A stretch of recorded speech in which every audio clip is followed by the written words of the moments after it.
Blood pooled on the polished hardwood floor, catching the dim light from the bedside lamp. Emily Carson's phone was still open on the nightstand, the screen frozen on a glowing Instagram feed. Her smiling face beside her fiancé, Jake Harper, in the engagement photos she had posted just hours earlier. The comments were still pouring in, filled with heart emojis and congratulations from friends and family who had no idea that, in the quiet of their suburban home, celebration had turned into horror. Jake stood over her, his chest heaving, the glint of the kitchen knife in his hand catching the light. His eyes were cold, locked on her as though she were a stranger. The prenup papers, creased, stained with drops of her blood, lay torn in half on the floor. Emily's breaths came out in short, wet gasps as she tried to speak, her trembling hand reaching toward him. But instead of helping, he stepped closer. Somewhere outside, a dog barked. Inside, the only sound was a faint drip, drip, drip from the blade. And then her phone buzzed again. Emily Carson was the kind of person people described as the glue in their friend group. At 31, she had built a comfortable life in Raleigh, North Carolina. She owned a cozy little home, had a job she loved as an event planner, and spent weekends brunching with her friends or visiting her mom, who lived just an hour away. She wasn't flashy, but she was warm and dependable, always the one to remember birthdays, send flowers, or show up when someone needed help moving. Her relationship with Jake Harper had seemed like the missing puzzle piece. They met 2 years earlier at a mutual friend's barbecue. Jake was charming, tall, fit, with a confident smile and a way of making people feel like they were the most important person in the room. He was a local contractor, ran his own business, and seemed grounded in a way Emily found refreshing. From the start, they had a whirlwind romance. He planned spontaneous weekend trips, brought her coffee just the way she liked it, and talked about a future together. By their 1-year anniversary, they were already discussing marriage. But there was something about Jake that not everyone liked. Emily's best friend, Monica, often said he was too quick to anger. Little things, like a waiter mixing up his order, could flip his mood instantly. Emily brushed it off, telling herself no one was perfect. The proposal had been perfect, or at least it looked that way from the outside. Jake had taken her to the pier where they had their first date. He knelt down, held out a ring with a sapphire center stone surrounded by diamonds, and asked her to marry him. Emily said yes through tears, feeling like the luckiest woman alive. The morning of the incident started like any other. Emily was up early, sipping coffee in her robe, scrolling through her phone. The engagement photos taken the weekend before had just come in from a photographer, and she couldn't wait to share them. In the pictures, she looked radiant in a pale blue dress, Jake standing beside her in a crisp white shirt, both of them laughing under the golden light of sunset. She posted them on Instagram with the caption, "I can't wait to spend forever with you. Ring hashtag engaged hashtag love you of my life." The likes and comments began rolling in almost immediately. Her mom texted her congratulations again. Monica sent heart emojis. Even old college friends she hadn't spoken to in years popped up to comment on how happy she looked. Jake, however, wasn't smiling that morning. He had been quiet over breakfast, barely touching his food. Emily noticed but assumed he was tired. By mid-afternoon, they were in the living room, sorting through mail, when Jake pulled out an envelope from his briefcase. Inside were prenup papers. "I think we should sign this before the wedding," he said flatly. Emily frowned. They had never discussed a prenup before. "Jake, where is this coming from?" "It's just smart. My business is mine, and I want to protect it," he replied, his tone sharp. She tried to reason with him, saying she wasn't after his money, and that marriage was about trust. But his jaw tightened and his voice grew louder. "If you won't sign it, then maybe you're not marrying me for the right reasons." The argument stretched through the afternoon, growing more bitter. Emily texted Monica, telling her she didn't know what to do. Monica replied, "If he's this controlling now, imagine later." By evening, Emily thought things had cooled off. They had dinner in near silence.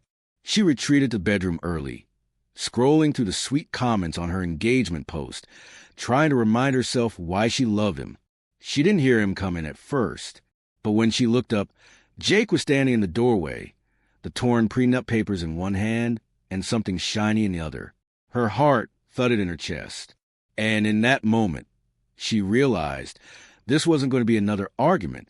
The 911 call came in at 11:47 p.m. "Help!" The voice on the other end gasped. The words were wet, slurred, like the caller was struggling to form them. Then came a choking sound and silence. The line stayed open, but no one spoke again. Dispatcher Kelly Reed tried to keep her voice calm as she spoke into her headset. "Ma'am, can you hear me? We have help on the way. Stay on the line." She traced the call to an address in the quiet suburbs, Emily Carson's home. By the time Officer David Morales pulled into the driveway 8 minutes later, the front porch light was on and the front door was half open. He pushed it wider, calling out, "Police! Is anyone here?" The house was eerily still, except for the faint hum of the refrigerator in the kitchen. A half-eaten plate of food sat abandoned on the counter. Then he saw it, small, dark drops trailing across the tile and into the hallway. Following the trail, Morales stepped into the bedroom and froze. Emily lay on the floor beside the bed, her body twisted unnaturally, blood pooling beneath her. The gash across her throat was deep, angry, and her skin was already pale. Her phone lay just inches from her fingertips, its screen glowing with an open Instagram comment. "You two are perfect together."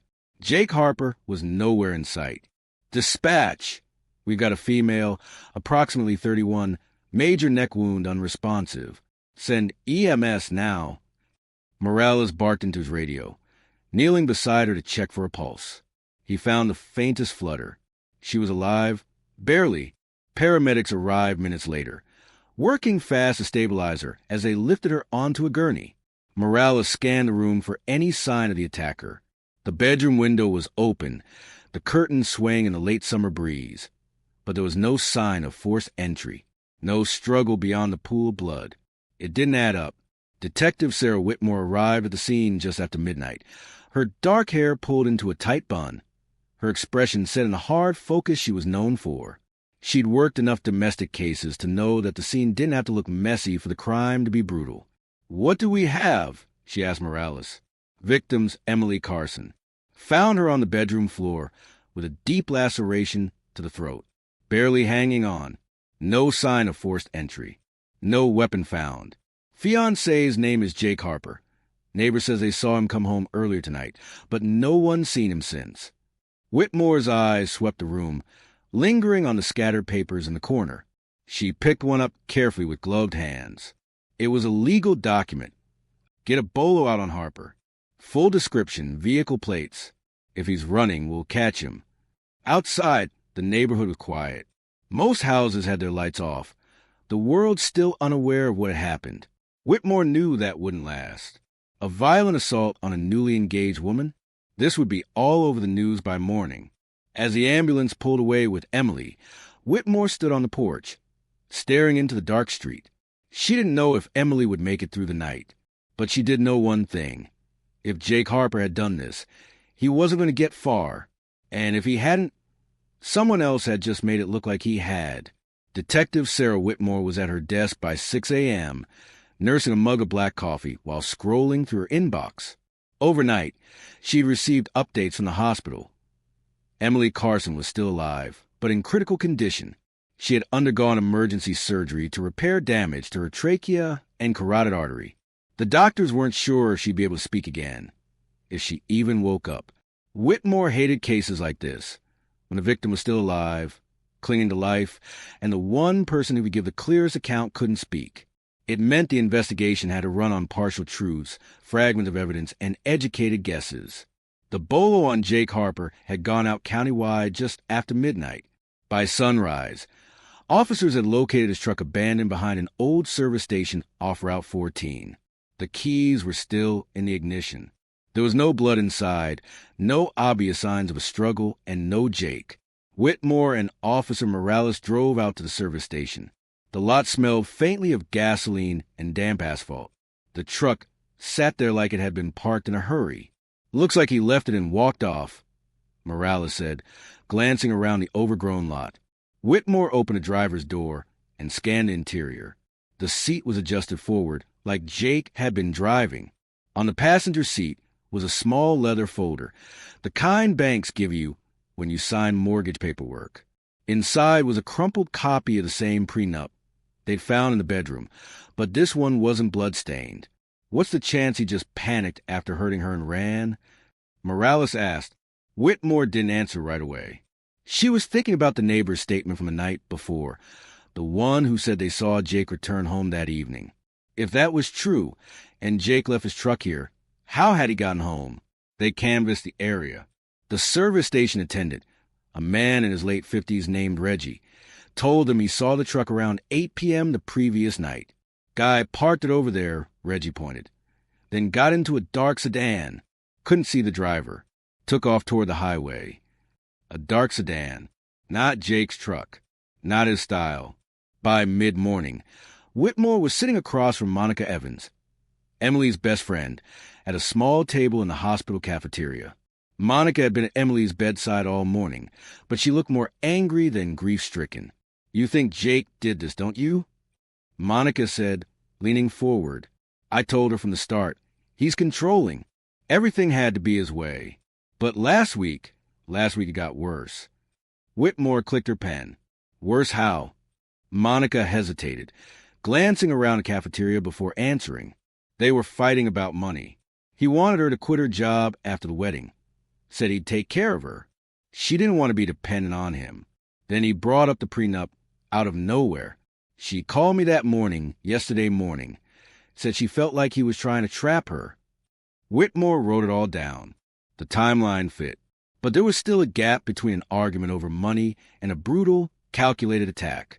Back at the precinct, the crime lab sent over a preliminary report. The blood in the bedroom was a match to Emily, as expected. But they'd also found a partial bloody footprint on the hardwood floor near the doorway. Men's size 11. Jake wore size 12. That single number gnawed at Whitmore. It didn't prove Jake wasn't involved. It could just mean he had a smaller-footed accomplice. But it was the first sign that maybe, just maybe, this wasn't as straightforward as it looked. Before she could think further, her phone rang. It was the hospital. Emily had woken up, and she was trying to write something down. When Detective Sarah Whitmore arrived at the hospital, the ICU nurse was waiting just outside Emily Carson's room. The nurse's face was tight with concern. She's awake, but she's weak, the nurse said quietly. Her throat injury makes it impossible for her to speak right now. We've been giving her a pen and paper, but her writing is shaky. Through the glass wall, Whitmore could see Emily, pale, eyes heavy-lidded, hooked up to tubes and monitors. Her right hand held a pen loosely over a notepad on the rolling tray table. Monica sat in a chair beside the bed, squeezing her friend's arm gently. Whitmore stepped inside. Emily's eyes moved toward her, slow but deliberate. The detective pulled a chair close and spoke softly. Emily, I'm Detective Whitmore. I know you've been through a lot. I'm here to find out who did this to you. Emily blinked once, slow and deliberate. Whitmore nodded to the nurse, who passed over the notepad. On the top sheet, shaky letters spelled out 2 words. Prenup night. I understand, Whitmore said gently. You were talking about the prenup the night this happened? Emily's hand trembled as she wrote again. This time it took longer. Each letter careful and deliberate. Argue. He left.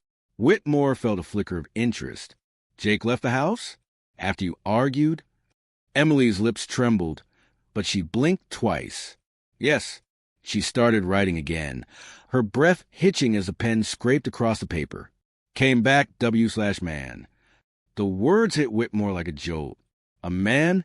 Someone else came with him. Emily's eyelids drooped as though the effort of writing had drained her, but she managed one last set of shaky words before her grip loosened on the pen. Dark C.R. Whitmore's mind snapped to the service station attendant's statement. The dark sedan Jake had gotten into. If Emily was telling the truth, Jake hadn't been acting alone. By early afternoon, Whitmore was back at the precinct. She spread the evidence out across the table. Photos from the bedroom, the prenup papers, the footprint analysis, and now Emily's written statement. Morales sat across from her, frowning at the details. So Jake leaves in a dark sedan, comes back with another man, and that's when she's attacked? Morales said, "That's what she says." And it matches what the gas station attendant told us. They started pulling Jake's phone records. One number appeared repeatedly in the days before the attack, a Raleigh area code registered to a Dylan Cross. Whitmore typed the name into the database. Cross had a record: assault, breaking and entering, and 2 counts of harassment. Most recent arrest was 3 years ago. It was enough for Whitmore to put a team on locating Dylan. By evening, they had an address: a shabby duplex on the east side of town. The blinds were drawn and a black Honda Civic sat in the driveway. The team decided to wait until morning for a formal knock-and talk. But as Whitmore was leaving the precinct that night, her phone buzzed. It was Morales. "You're not going to believe this," he said. "We just got a tip. Jake Harper was seen at a motel outside Fayetteville." Detective Sarah Whitmore's unmarked sedan pulled into the cracked asphalt lot of the Suncrest Motel just after 10 p.m. The place was exactly the kind of spot people want to disappear. Dim lighting, peeling paint on the doors, and the faint smell of cigarette smoke drifting from the open walkway above. A uniformed officer met her near the entrance. "Clerk says they checked in about 2 hours ago. Room 12, ground floor, paid in cash." Fits the description: Jake Harper and another male, mid-30s, matching Dylan Cross. Whitmore's gut tightened. This could be it. She motioned for the backup team to circle around to the rear of the building in case anyone tried to run. Then, with her hand on her holstered weapon, she knocked hard on the door. There was no answer. She knocked again, louder. "Jake Harper, Raleigh Police. Open the door." From inside came the muffled scrape of movement. Feet on carpet, something heavy being shoved. Then a man's voice: "Hold on." Whitmore exchanged a look with Morales, who was standing to her left. He mouthed their stalling. "Open it now, or we come in." Whitmore shouted. When the door finally cracked open, Jake stood there, eyes bloodshot, his shirt wrinkled like he'd been sleeping in it. Behind him, Dylan Cross was perched on the edge of the bed, tense and alert. Whitmore stepped forward. "We need to talk. Both of you." Jake's gaze darted to Dylan, then back to her. "This isn't what you think." "Oh," Whitmore said, keeping her tone flat, "because I think you and your buddy here left your fiancé bleeding out in her bedroom last night." Dylan scoffed. "Lady, you got no idea what's going on." The tension in the air was thick. Whitmore knew she didn't have probable cause to make an arrest. Not yet, but she could bring them in for questioning. She signaled to Morales. "Gentlemen, you're coming with us." At the precinct, Jake and Dylan were separated into different interview rooms. Whitmore chose to start with Jake. He sat slouched in the metal chair, fingers drumming on the table. "Emily's alive," Whitmore said as she sat down. "She wrote down that you left the house after a fight, came back with another man, and that's when she was attacked. That other man, was it Dylan?" Jake shook his head. "You don't get it. I didn't hurt her. I needed to cool off. Dylan came with me to grab a drink. That's all. When we got back, the front door was open. I swear, she was already on the floor." Whitmore kept her face neutral. "And you didn't call 911? He hesitated. "I panicked," Dylan said. "He said if we called, it'd look bad for me. We just left." It was a weak explanation, but Whitmore noted the way he kept glancing at the door, like he wanted out. In the other room, Morales was with Dylan. Dylan was more combative, leaning back with his arms crossed. "I don't know what your victim told you, but she's wrong. We didn't touch her. She was fine when we left the bar." "Funny," Morales said, flipping open a folder, "because your shoe size is 11, and we found a bloody size 11 print in her bedroom." For the first time, Dylan's face twitched. By the time Whitmore returned to her office, it was past midnight.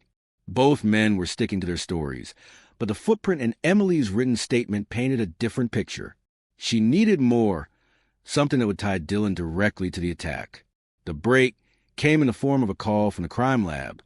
They'd lifted a partial fingerprint from the torn prenup paper in the bedroom. It wasn't Jake's. It was Dylan's. Whitmore closed her eyes for a moment, the pieces clicking into place. Now she just needed to get him to admit why. Detective Sarah Whitmore knew that confessions didn't come from pushing facts alone. They came from pressure. And Dylan Cross was the kind of man who would only break if he felt the walls closing in. She walked into the interrogation room where Dylan sat, still defiant, his chair tilted back slightly. He gave her a smirk, the kind men wear when they think they're still holding all the cards. "Got something you want to tell me, Dylan?" she asked, sliding a manila folder onto the table. "Not unless you're offering me coffee," he shot back. Whitmore opened the folder slowly, like she had all the time in the world.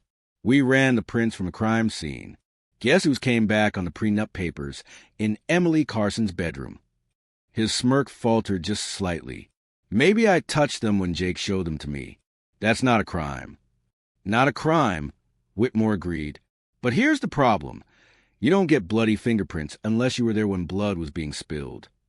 For the first time, Dylan shifted uncomfortably. He leaned forward, dropping the chair legs back to the floor. "You're trying to pin this on me, 'cause you don't like my record." Whitmore kept her tone calm, almost conversational. "You have a history of doing other people's dirty work. Assault, harassment, paid muscle. Isn't that what they call it? And this time, Jake needed muscle to make sure Emily signed that prenup." Dylan's eyes flickered. "I didn't sign up for that," he muttered under his breath. Whitmore pounced. "Didn't sign up for what? For Jake losing control? For him taking it too far?" Meanwhile, in the other interview room, Morales was still working Jake. He'd been feeding Jake pieces of information in small doses. Emily's survival, the bloody footprint, the service station witness. Each new detail made Jake more jittery. "You're in deep, Jake," Morales said. "Right now." Dylan's in the other room, making sure we know whose idea this was. Jake slammed his hands on the table. "It wasn't supposed to happen like that. I just wanted her to understand. Dylan was supposed to scare her a little, not—" He stopped himself, breathing hard. In the observation room, Whitmore watched through the glass, her jaw tight. They were circling the truth, but it wasn't enough. Not yet. Then her phone buzzed. It was a patrol officer with an urgent update. "We just found something in Dylan's car," the officer said. "Wrapped in a towel under the back seat. Large kitchen knife. Traces of blood. Forensics is running it now, but it looks like a match to the victim's injuries." Whitmore turned back toward the glass, her mind already moving to the next step. The weapon tied to Dylan, the prints on the prenup, the size 11 footprint. It was enough to take him down. But the bigger question, the one she'd been turning over since the beginning, remained. Had Jake planned for Emily to die that night, or had Dylan acted on his own? The answer could mean the difference between a domestic assault charge and a first-degree murder conviction if Emily didn't make it. And at that moment, Whitmore got word from the hospital. Emily had taken a turn for the worse. The call from the hospital came just after dawn. Detective Sarah Whitmore's voice was steady, but her hand gripped the phone tighter as the ICU nurse spoke. "Emily's blood pressure dropped overnight. She's on a ventilator now. The doctors say if she survives the next 24 hours, it'll be a miracle." Whitmore hung up and sat for a long moment at her desk. The case had just shifted from an attempted murder to a probable homicide investigation, and that meant time was running out to lock down the evidence before the defense could spin their own story. She walked into the holding area where Jake Harper sat, head in his hands. Dylan Cross was 2 rooms down, pacing like a caged animal. Whitmore didn't go to Jake first. She went to Dylan. When she entered, Dylan's eyes narrowed. "What now? You've been at this all night." She set the evidence bag on the table. Inside was a kitchen knife, still wrapped in a stained towel from Dylan's car. "Forensics matched the blood on this to Emily Carson. Your prints are on the handle." Dylan's bravado slipped. "That doesn't prove—" "It proves you were there, Dylan. It proves you had the weapon. And it proves you weren't just a bystander." She leaned in, her voice low and deliberate. "But what it doesn't prove is why. If you tell me Jake ordered you to do it, then maybe, you don't take the fall alone." Dylan's jaw clenched. His eyes flickered toward the door, like he knew Jake was just a few walls away. Finally, he exhaled. He was scared she'd walk away before the wedding. Said she'd been talking to a lawyer about the prenup. He told me to make her see sense. I didn't mean to cut her that bad, she fought back, and he trailed off, shaking his head. Whitmore locked the statement in her mind. Now it was time for Jake. When she walked into his room, Jake looked up with bloodshot eyes. "Did Dylan tell you I did it?" Whitmore didn't answer directly. She slid the printed transcript of Dylan's statement across the table. "He says you told him to make her see sense. You brought him into your home. You stood there while he attacked her. That's aiding and abetting attempted murder, Jake. And if Emily dies..." Jake's face paled. "I didn't think he'd... I just want her scared enough to sign the papers. Dylan's the one who lost it." "Lost it?" Whitmore's tone was ice. "She has a 6-inch gash across her throat. That's not losing it. That's trying to kill someone." Jake rubbed his temples. "Look, I'll testify against him. Just help me." Whitmore knew she had both men tied to the attack now, but there was still one thing left: Emily's direct identification. If she survived long enough to confirm Jake's involvement, the case would be airtight. By late afternoon, Whitmore was back at the hospital. Emily was pale, motionless, a web of tubes keeping her alive. The doctor said she might be conscious enough to communicate for a few moments, but it would take every ounce of her strength. Whitmore leaned close, her voice soft. "Emily, was Jake in a room when you were attacked?" Emily's eyelids fluttered open, and for a moment, Whitmore thought she might not respond. Then, slow, deliberate, she blinked twice. "Yes." A single tear slipped down her cheek. That was all Whitmore needed. But outside the hospital, Morales was waiting with a new report. Jake had just tried to call someone from his holding cell, and the number he dialed was to a bail bondsman with a reputation for making people disappear. Jake Harper might not be planning to face trial after all. Detective Sarah Whitmore didn't wait. If Jake Harper was thinking about running, she would make sure he never got the chance. She stormed into the holding area just as an officer was escorting Jake back to his cell. "Change of plans," she told the officer. "He's not going anywhere except county lockup, and we're filing charges today." Jake looked at her, his face tight with panic. "You can't hold me. I haven't even been charged yet." Whitmore smiled grimly. "Attempted murder, conspiracy, and if Emily doesn't make it tonight, first-degree murder. You'll be charged before you can even think about posting bail." In the interrogation room down the hall, Dylan Cross had already folded, faced with the evidence, the knife, the bloody footprint, Emily's statement. He signed a full confession. He admitted Jake had called him earlier that evening after the prenup fight, asking him to help convince her to sign. Dylan claimed the plan was intimidation only, but once Emily resisted, it turned violent. It was enough to bind both of them together in the same crime. By mid-morning, the paperwork was filed. Jake Harper was charged with conspiracy to commit murder and attempted murder, while Dylan faced attempted murder, assault with a deadly weapon, and aggravated burglary. Both were denied bail. 2 days later, the news everyone had feared came in. Emily Carson died in the ICU. The wound to her throat had been too severe, and despite the surgeries, infection had set in. The charges instantly upgraded. Jake and Dylan were now both facing first-degree murder. The trial drew massive attention. Emily's engagement photos, bright, joyful, and posted just hours before her death, were shown repeatedly on the news. Reporters stood outside the courthouse, cameras rolling as prosecutors described how a disagreement over a prenup had spiraled into a premeditated killing. Inside the courtroom, Whitmore testified about Emily's final written notes, her identification of Jake, and the forensic trail that led straight to Dylan. Monica, Emily's best friend, broke down on the stand as she described a phone call Emily made the morning of her death, the one where she said she was afraid Jake was trying to trap her. The jury deliberated for less than a day. Both Jake Harper and Dylan Cross were found guilty of first-degree murder. Dylan received life without parole. Jake, who had orchestrated the attack, was sentenced to death. Months later, after the dust had settled, Whitmore stood in front of Emily's grave. A small bouquet of fresh lilies sat on the grass, likely left by Monica. Cases like this stayed with her, not just because of brutality, but because of how quickly a celebration had turned into a tragedy. One moment, Emily was sharing her joy with the world. The next, she was fighting for her life in the same house she thought would be her safe place. Whitmore traced a gloved finger over the engraved words on the headstone. Emily Carson, 1989 to 2020. Loved by all who knew her. She thought about the common thread she'd seen in too many cases. The warning signs ignored, the quiet controlling behavior that escalated behind closed doors. As she walked back to her car, Whitmore knew there was only one small comfort. Emily's killers were never going to hurt anyone else again. And somewhere, the truth of what happened that night was finally at rest.